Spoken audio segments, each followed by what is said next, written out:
In harmony with heaven, March 18th. The contest over God's law.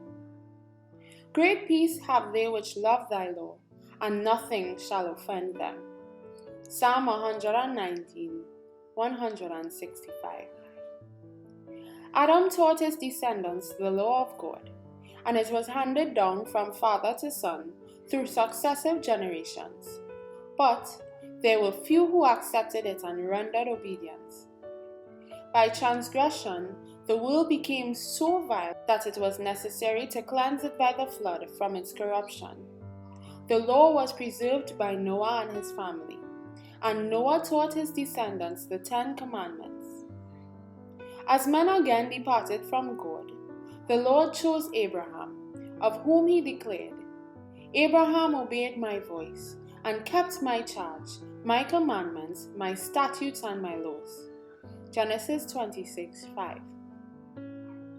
Concerning the law proclaimed from Sinai, Nehemiah says, "Thou camest down also upon Mount Sinai, and spakest with them from heaven, and gavest them right judgments, and true laws, good statutes and commandments." Nehemiah 9:13. And Paul declares, "The law is holy, and the commandment holy, and just, and good." Romans 7:12. Patriots and Prophets 363 to 365.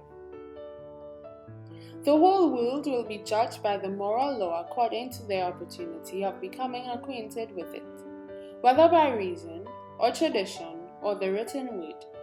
The Signs of the Times, June 9, 1881.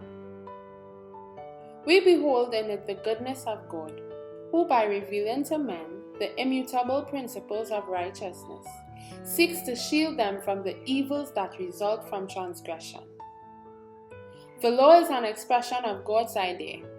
When we receive it in Christ, it becomes our idea. It lifts us above the power of natural desires and tendencies, above temptations that lead to sin. Great peace have they which love thy law, and nothing shall offend them, cause them to stumble. There is no peace in unrighteousness. The wicked are at war with God, but he who receives the righteousness of the law in Christ is in harmony with heaven. Manuscript 23A, 1896. As received in Christ, it, God's law, works in us the purity of character that will bring joy to us through eternal ages. SD Bible Commentary 6, 1110. From the Faith I Live By, page 83.